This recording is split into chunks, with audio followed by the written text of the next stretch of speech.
Hello cuties, welcome to Nihanari official channel. ఈరోజు మనం చేసుకోబోతున్నాం టమాటా పప్పు.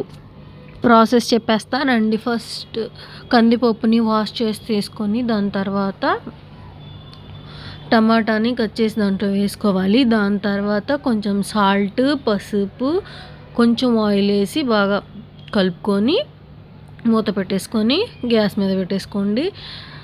ఒక 6 or 7 విజిల్స్ వచ్చే వరకు దాన్ని ఉడకనిచ్చిన తర్వాత మీరు పక్క ఆనియన్, పచ్చిమిర్చి కట్ చేసుకొని పక్కన పెట్టుకోండి.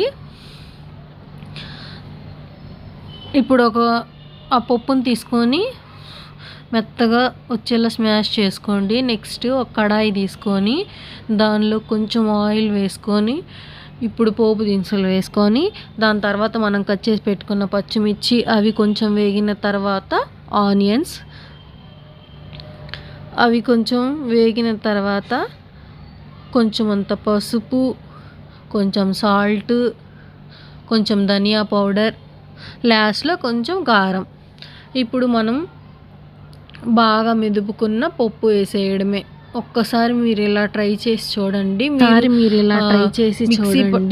నార్మల్గా కుక్కర్లో వేసేటప్పుడు వేసే పసుపు, కారం, సాల్ట్ దానికన్నా ఇలా పోపులో వేసుకొని కారం ఇవన్నీ వేసుకుంటే చాలా టేస్టీగా ఉండిద్ది. Please subscribe my YouTube channel. Thank you for watching.